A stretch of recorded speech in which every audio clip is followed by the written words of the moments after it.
ඒ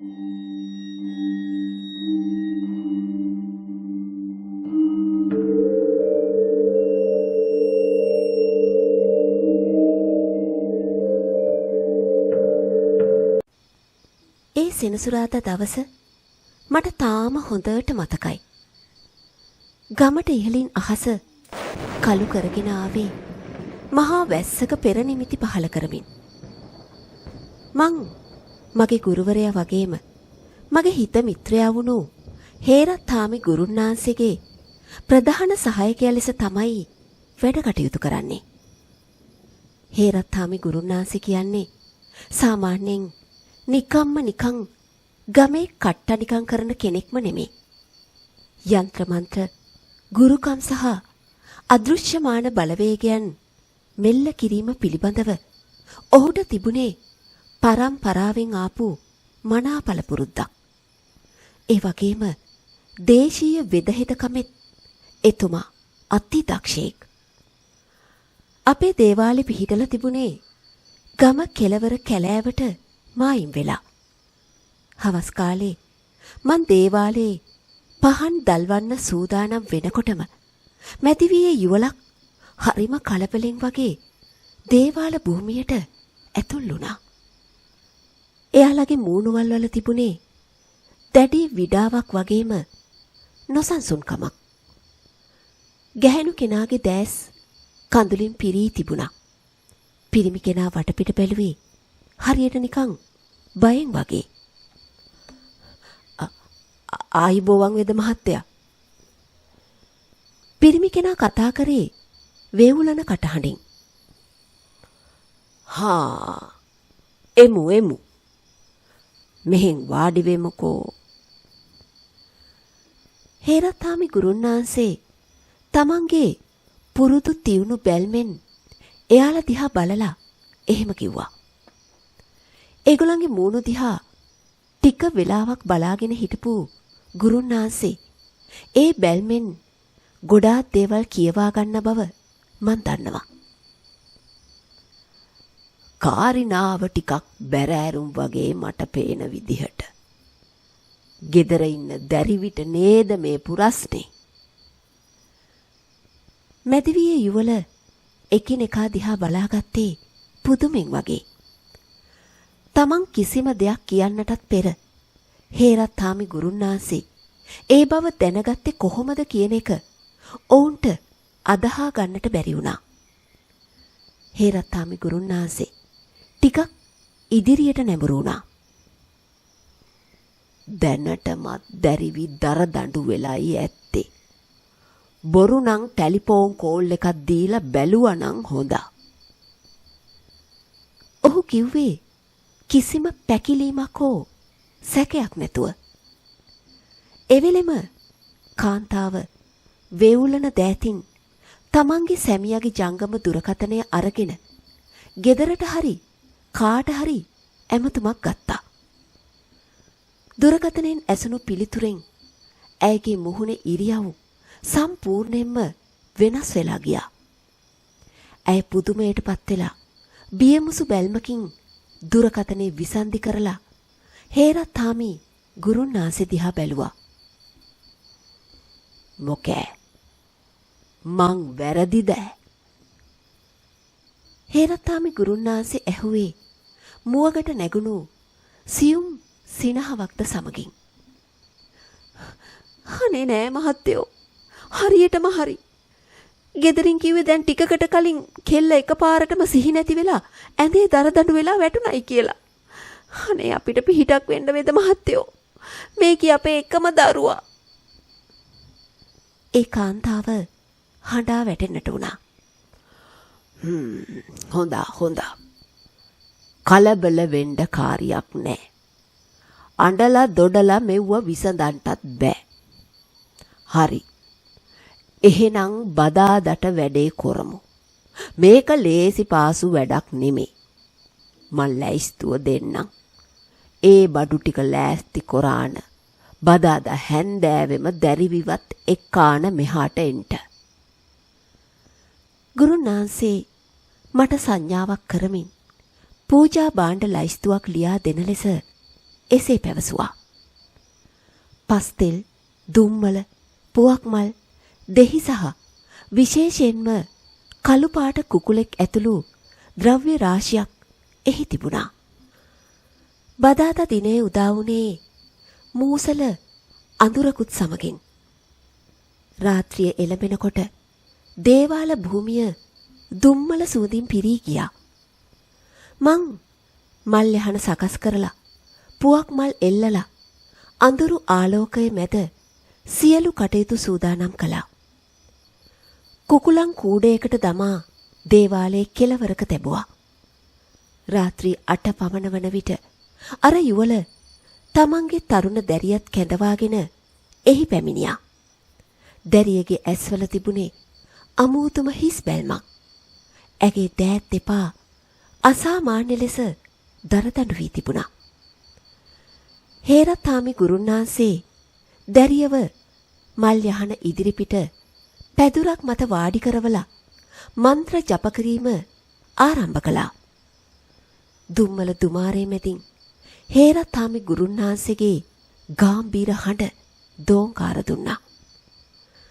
විනාඩි 15ක් විතර ගත වෙද්දී එක පාරටම දැරියගේ ශරීරය තදින් ගැහෙන්නට පටන් ගත්තා. ඇගේ හිස පිටුපසට කඩා වැටි දැස් උඩ ගියා. ඇගේ ගෙලෙහි නහර ඉලිප්පී ආවා. කවුදතෝ? කොහෙන්ද ආවේ? මොකද මේ ප්‍රාණකාරීට කරදර කරන්නේ? කියපිය ඇත්තම. හේරතාමි ගුරුන්නාන්සේ වේවැලකුත් අතේ තියාගෙන ගර්ජනා කරා. දැරියගේ මුවින් පිටවුණේ ඇගේ සැබෑ හඬ නෙවෙයි. එය ගැඹුරු, රළු, වේදනාවෙන් බරවුණු පිරිමි හඬක්. මම ආනන්ද. දැරියගේ සිරුර තුලින් කතා කරන ඒ අදෘශ්‍යමාන ආත්මය හඬා වැටෙන්නට වුණා. ඒ හඬෙන් කියවුණේ මීට අවුරුදු 10කට පමණ පෙර සිදු වූ අතිශය ශෝකජනක සහ සාහසික අපරාධයක සුළමුලයි.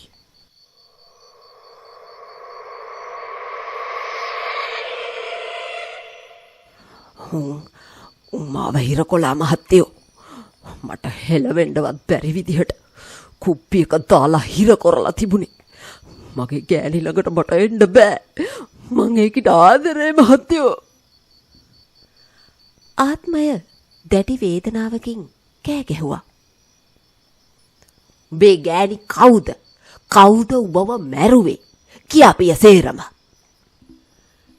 හේරතාමි ගුරුන්නාන්සේ දුම්මල දෝතක් ගිනි කබලට දමමින් එහෙම ඇහුවා. ගිනි දැල් ඉහළට නැගෙද්දී ආත්මය තව දුරටත් කතා කරන්නට පටන් ගත්තා. ඔව් මං නිරංජලාව බැඳලා අවුරුදු 4යි එතකොට. අපි හිටියේ හරිම සතුටින්. ඒ පාර බල්ලෝ දෙන්න එක පාරටම අපේ ජීවිතවලට ආවම මටත් හිතා ගන්න බැරි වුණා. මගේම යාළුවෝ විපුලයි සුමනේ ඕකුන් ඇවිල්ලා කීවේ ඇල්ලේ නාන්න යමු කියලා. ආනන්දගේ ආත්මය දිගු සුසුමක් කෙළුවා. දැරියගේ දැසින් කඳුළු කඩා හැලෙන්නට වුණා. ඔව් ඉතින් මමයි නිරංජලයි දෙන්නත් එක්ක ගියා උගෙක්ක. අපි ඇල්ල ගාවදී බිව්වා. නෑ මම බිව්වා නෙවෙයි. උන් මට පෙව්වා මහත්තයෝ. මට සිහින් නැති වෙනකන් උන් මට බලෙන්ම වගේ පෙව්වා. එතකොට උඹේ අඹුව නිරංජලා කොහෙද හිටියේ? නිරංජලා හිටියේ පහළ විපුලයාගේ ගෑණී ළමයි එක්ක. ඒකි දන්නේ නෑ මේ යක්කු මට කරපු දේ. මට වැඩිකමට මාව උස්සලා වෑන් එකට දාලා තිබුණේ. මට කිසි දෙයක් කල්පනා නෑ. හේරතාමි ගුරුන්නාන්සේ දැරිය වෙත තවත් ලං වුණා. ඊට පස්සේ උන් මොකද කරේ ආනන්ද? ඔබ කොහොමද මැරුණේ? නෑ මං පිටිපස්සේ සීට් එකේ හිටියේ. අර පාහරය සුමනේ වරත්තුව. ඕ කරේදි ටිකකින් මගේ මූණට තියලා තද කරලා මාව හුස්ම හිර කරලා මැරුවා. මං ආයේ නැගිටින්නේ නෑ මහත්තයෝ. මගේ ගෑණි අඬනව වැළහින්න වගේ. මගේ පණ. ආනන්දගේ කෝපය සහ දුක එකවර පිට වුණා. දැරියගේ දෑත් මිට මොළවාගෙන පොළවේ ගසන්නට පටන් ගත්තා. මං වහාම ඉදිරියට පැනලා ඒ දැරිය අල්ලා ගත්තා. ඒකිවත් බය කරගෙන සුමනයයි උගේ හෙන්චයියලා දෙන්නෙකුයි නෑ. ඒක හමුදාවේ බල්ලෙක්. උගේ ගෝලය දෙන්නෙක් එක්ක ඇවිල්ලා මගේ නිරංජලාට කරදර කරනවා. ඒකිට කවුරුවත් නෑ මහත්තයෝ. මේකී අසරණී. මාව මරලා මගේ ගෑණිවත් විනාශ කරා. ඉතින් උඹ ඇයි උන්ට මොකවත් නොකරේ? උඹට පුළුවන්කම තිබුණා නේද උන්ගේ පලිකන්ට? හේරත්හාමි ගුරුන්නාන්සේ ඇහුවේ නූලක් මතුරමින්. මං සුමනයට වින කොරන්ට බැලුවා. ඌට ඒක දැනිලා ඌ කපුවෙක් ගෙනල්ලා සූරයක් එල්ලුවා උන්ගේ බෙල්ලේ. ඊට පස්සේ මට ඌ ළඟටවත් යන්න බැරි වුණා. ඊට පස්සේ මං නිරංජලාගේ ඇඟට ඇතුල් වුණා. මට ඕන උනේ කිව බේරගන්න. ඔව් එකපාරක් මල් පෝච්චියක් අරන් උගේ ඔළුවට ගැහැව්වා. ඒකී යතිම. හේත් මහත්තයෝ ඒ පරයා බේරුණා. ආනන්දගේ කතාව අහනකොට දේවාලේ හිටපු දැරියගේ දෙමාපියන් බියෙන් ගල් ගැසී හිටියා. තමන්ගේ දියණියගේ ශරීරය තුලින් පිටවෙන මේ අතිශය භයානක අතීත කතාව ඔවුන්ට අදහා ගන්නට බැරි සිහිනයක් වගේ වුණා. ඔව් පස්සේ අර කපුව ගෙන්නලා මාව හිර කරා මහත්තයෝ. මාව කුප්පියක දාලා හිර කරලා දැම්මා. මට අවුරුදු ගානක් එළියට එන්න බැරි වුණේ. ආත්මය මහා හඬින් හඬා වැටෙන්නට වුණා. දැරියගේ මුවින් පිටවුණු ඒ අඳෝනාව මුළු දේවාල භූමියම ගිලගත්තා වගේ. රාත්‍රියේ නිශ්ශබ්දතාවයේ බිඳිමින් ඇසුණු ඒ අදෘශ්‍යමාන වේදනාබර හඬ දැරියගේ දෙමාපියන්ගේ පමණක් නොවේ මගේ සිරුරෙත් හිරිගඩු පිපෙන තරම් බියකරු එකක් වුණා. දුම්මල ගිනිදැල්වල ආලෝකයෙන් හේරත්හාමි ගුරුන්නාන්සේගේ මුහුණේ තිබුණු දැඩි අදිෂ්ඨානශීලී බව මනාව කැපී පෙනුණා. ඔහු කිසිම බයක් හෝ චකිතයක් නොපෙන්වා ආනන්දගේ ආත්මය සමග තව දුරටත් කතා කරන්නට වුණා. ඉතින් තෝ කොහොමේ බොල හිරේ කඩාගත්තේ? ගුරුන්නාන්සේ වේවැල බිමට අනිමින් දැඩි ස්වරයෙන් ඇසුවා. කපුවෙක් බන්ධනේ කොරලා කුප්පියක හිර කොලා නම් තෝ කොහොමද එළියට ආවේ? කවුද ඇතොට පාර පෙන්නුවේ? ගුරුන්නාන්සේ දිගින් දිගටම ප්‍රශ්න කරනකොට දැරියගේ සිරුර තව දුරටත් වේවුලන්නට වුණා. ඇගේ දැස් වලින් කඳුළු වෙනුවට කෝපය මුසුවුණු රතු පැහැයක් දිස්වෙන්නට වුණා. මේ කෙල්ල තමයි මං හිර කරලා තිබ්බ කුප්පිය ඇරලා මාව නිදහස් කොලේ. ආත්මය ගොරෝසු හඬින් පිළිතුරු දුන්නා. මේකේ යාළුවොත් එක්ක කැලේ ගිය වෙලාවක ගඟ අද්දර වැලියට හැංගිලා තිබුණු ඒ කුප්පිය දැකලා නොදැනුවත් කමට කුතුහලයට ඒකේ මූඩිය කැලෙව්වා. එතකොටයි මට නිදහස හම්බ වුණේ. ඒකෙන් මම මේකේ ගෑඟට ආවා. මේකිට මං උදව් කරනවා. මට ඕන අරුන්ව මරන්න. මාව මරපු මගේ නිරංජලාව විනාශ කරපු ඒ පාහරයන්ගේ මට පලිගන්න ඕනේ. දැරියගේ මවට තවත් මෙය ඉවසා සිටින්නට නොහැකි වුණා. අනේ මගේ දුවේ, අනේ මහත්තයෝ, අපේ කී කැලේ විනෝදචාරිකාවක් ගියා තමයි ගිය සතියේ. අනේ මේ යකාගෙන් අපේ කෙල්ලව බේරලා දෙන්න වේද මහත්තයෝ. එසේ කියමින් ඇය හඬා වැටෙන්නට වුණා. හේරත්හාමි ගුරුන්නාන්සේ අතින් සංඥා කර ඇයට නිශ්ශබ්ද වන ලෙස පැවසුවා. ඉන්පසු ඔහු නැවතත් දැරිය දෙසට හැරුණා. හොඳා. හේරත්හාමි ගුරුන්නාන්සේ ටික වෙලාවක් කල්පනා කළා. බොට මං උදව් කරනවා. මොකද බොගේ කතාව ඇත්ත කියලා මයේ දෙයියෝ මට කියන්නහේ දැන් පේනවා. උඹට වෙලා තියෙන්නේ මහා ලොකු අසාධාරණයක්. හැබැයි කොන්දේසියක් තියෙනවා.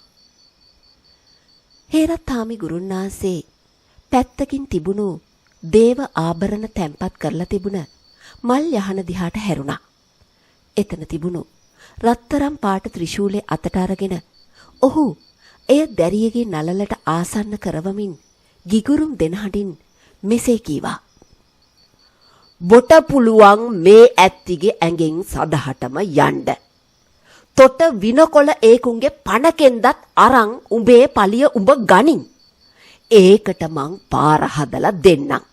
හැබැයි මින් මනත මේ පරාණ කාරිට ඇල්මක් බැල්මක් දිෂ්ටියක් දමන්නේ නෑ කියලා මේ දේව ආභරණ අල්ලලා අත තියලා දිවුරලා පළ. එහෙම නැතුව තෝ මේකිගේ ඇඟෙන් ගියොත් තොට යන්ට වෙන්නේ මහා නරකාදියට. දැරියගේ සිරුර එකවරම පසුපසට විසි වුණා. ආනන්දගේ ආත්මය දැඩි බියකින් මෙන් පස්සට අඩියක් තැබුවා. නමුත් ඊළඟ මොහොතේ ඒ හඬේ ගැප්ව තිබුණේ දැඩි අසරණකමක්. බෑ මට ඒක කරන්න බෑ මහත්තයෝ. ආත්මය බැගෑපත් වුණා. උන් ආරස්සා වෙලා ඉන්නේ. අර කපුවුන්ට ලොකු ආරස්සාවක් දාලා තියෙන්නේ. උන් ළඟට කිට්ටු වෙන්නවත් මට බෑ. ඒ ආරස්සාව තියෙනකන් මට උන්ගෙන් පලි ගන්නට බෑ.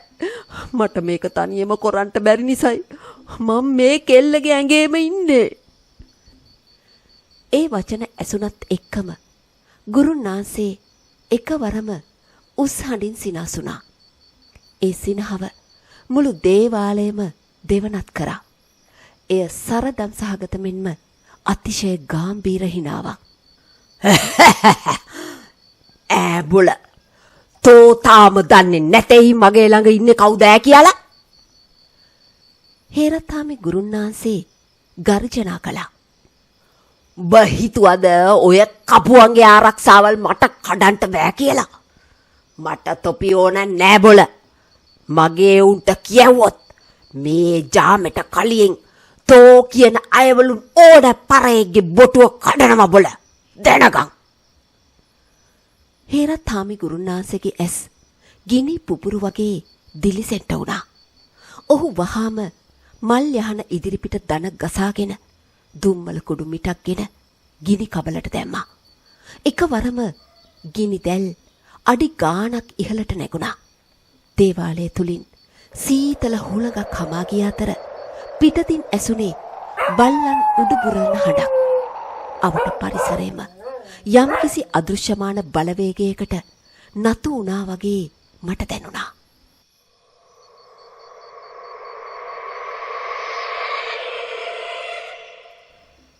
ඉඳින් ඔහොම අහගනින් මගේ බලේ. ගුරුනාන්සේ තම දෑත් ඉහළට ඔසවා ඉතා ගාම්භීර කන්කලු එහෙත් බියකරු ස්වරයකින් කවි ගායනා කරන්නට වුණා. ඒ මහා බලගතු කඩවර දේවතාවුන් වහන්සේගේ ආරාධනාවයි. දකුණු වාසලේ මුර ඇති කඩවර දේවතා අකුණු හඬක් මෙන් තෙද බල ලොවට පූජිතා දකුණු උරේ දුන්නු හීය මුගුරු ලෙලවතා ලකුණු බලා අවසර දෙන් කඩවර දේවතා. ඒ කවිය කියවනවත් සමගම දැරියගේ සිරුර වේගයෙන් ගැහෙන්නට පටන් ගත්තා. ආනන්දගේ ආත්මයට ඒ මහා බලවේගය දරාගත නොහැකි වූ බව පැහැදිලි. හේරත්තාමි ගුරුන්නාන්සේගේ කටහඬ තවත් තීව්‍ර වුණා.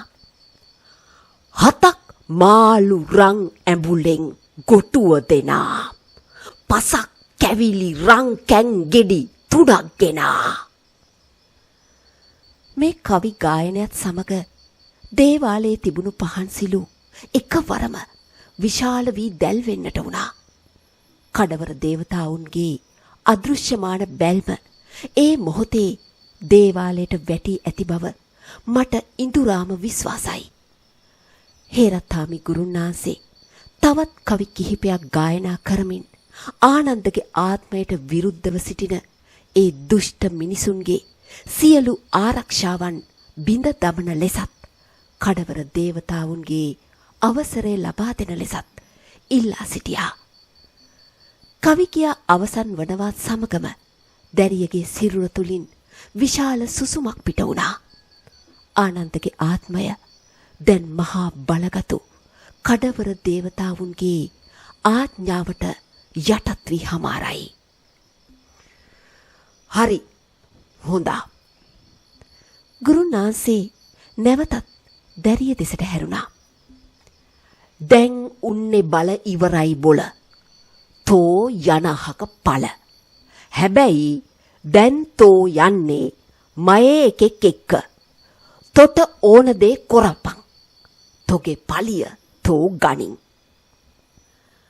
ආනන්දගේ ආත්මය නිහඬව එයට එකඟ වන බවක් පෙනුණා. කොරලා අහක වෙලා ඒක ඔප්පු කරන්නේ කොහොමයි? හේරත්තාමි ගුරුන්නාන්සේ එකවරම අභියෝගාත්මක ස්වරයකින් එහෙම ඇහුවා. දැරියගේ දැස් විශාල වුණා.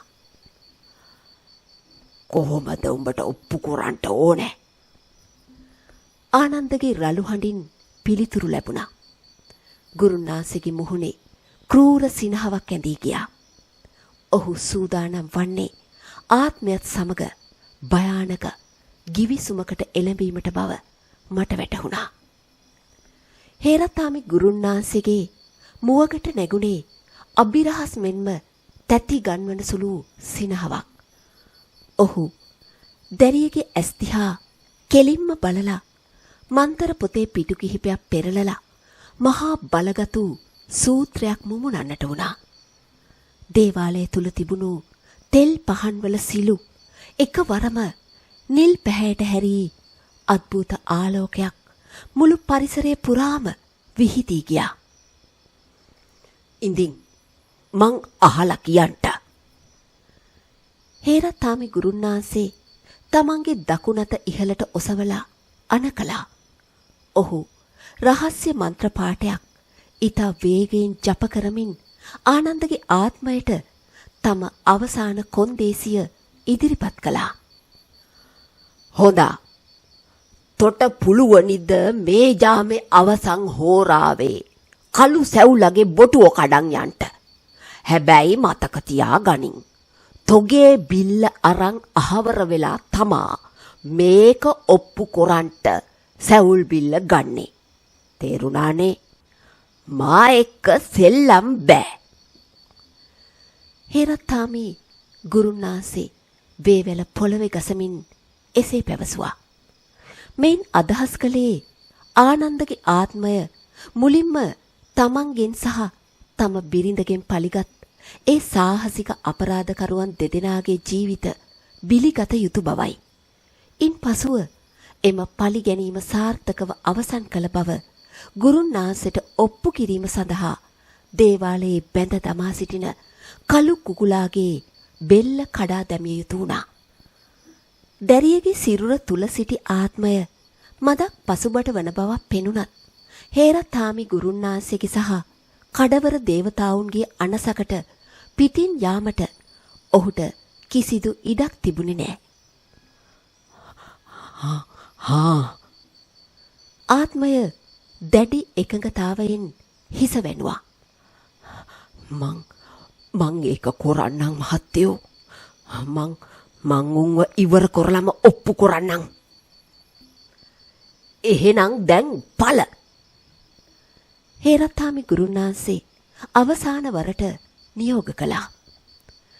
එහෙනම් පළ කියන වචනේත් එක්කම මුළු දේවාලෙම දෙදරුම් කවමින් මහා හුලඟක් හමා ගියා. ඊළඟ මොහොතේ ඒ වනතුරුත් මහා රළු හඬින් කෑගසමින් සිටි ගැහැණු දරුවා එකවරම පණ නැති වී ඇද වැටෙන්නා වගේ බිම පතිත වුණා. ඇය ෂණයකින් සිහිමුරුචා වුණා. ගුරුන් වහන්සේ මොහොතක්වත් ප්‍රමාද වුණේ නැහැ. ආත්මය ශරීරයෙන් ඉවත් වූ සැනින් වෙනත් බාහිර බලවේගයකට හෝ නැවතත් ඒ ආත්මයටම දැරියගේ සිරුරට ඇතුළු වීමට නොහැකි වෙනසේ ඇයව ආරක්ෂා කළ යුතු වුණා. ගුරුන් වහන්සේ වහාම මල් යහන මත තිබුණු මන්ත්‍ර ජීවම් කරපු කහ නූලක් අතට ගත්තා. ඔහු ඊතා වේගයෙන් මන්ත්‍ර ජප කරමින් ඒ නූලගෙන දැරියගේ ගෙලට තමා ආරක්ෂා කිරීම ආරම්භ කළා. දැන් සේරම ඉවරයි දුවේ. බය වෙන්න එපා මයිදු. දැරියගේ මව ඇය අසලින් දනගසා හඬන්නට වුණා. හොඳා. දැන් අඬන්ට තියාගන්න එපා. දැරි විට කරදරයක් වෙන්නේ නැහැ. හැබැයි වැඩේ තාම ඉවර නැහැ. පාන්දර වෙනකන් අපි සෝදිසියෙන් ඉන්න ඕනේ. ගුරුන් වහන්සේ දැඩි ස්වරයෙන් පැවසුවා. අපි දැරියව දේවාලයේ පැත්තකින් හාන්සි කරවලා පාන්දර වනතුරු බලා සිටියා.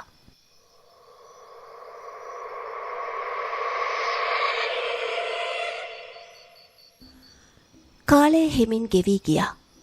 මුළු පරිසරයම මලානික අඳුරකින් වැසී තිබුණා.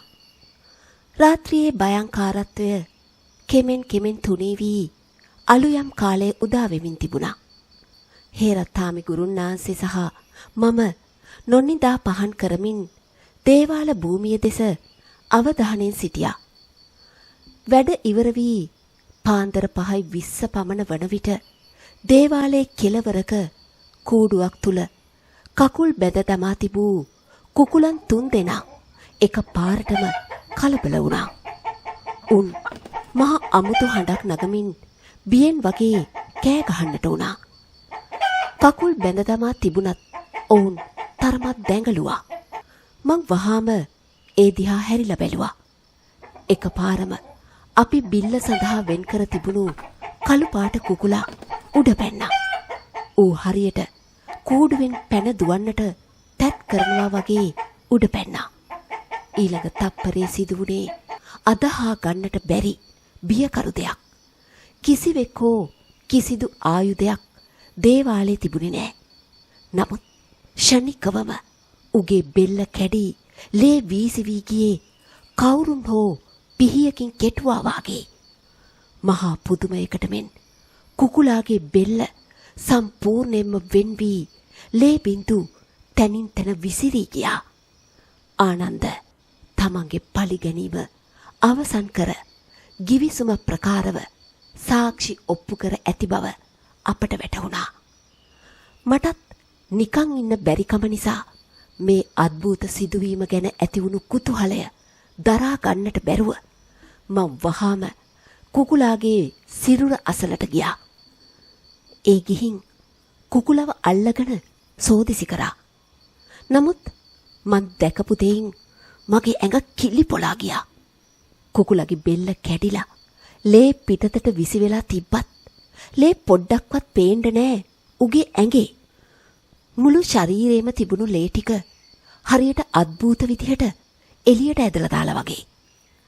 මං කුකුලව අතට අරගෙන බලනව දැකපු ගුරුන් වහන්සේ මහා හඬින් මට කෑ ගැහුවා. ඔහුගේ මුහුණ කෝපයෙන් රතු වෙලා තිබුණා. "තෝත් මැරෙන්නද හදන්නේ? පොළ පැත්තකට!"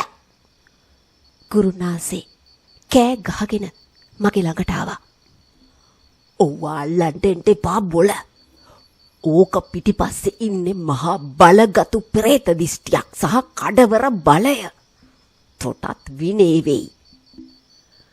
මම බයෙන් වහාම පස්සට වුණා. ඉන් පස්සේ ගුරුන් වහන්සේ මට අනකරේ රෙදි උරයක් අරගෙන එන විදිහට. ඊට පස්සේ උරේකට කුකුල දාලා ගලා යන ඇලකට දමන්නට තීරණය කළා. මං වහාම ඒ උරය අරගෙන ගිහින් දේවාලෙට පහලින් ගලා බහින අඳුරු ඇල මාර්ගයකට එය වීසි කර දැමුවා.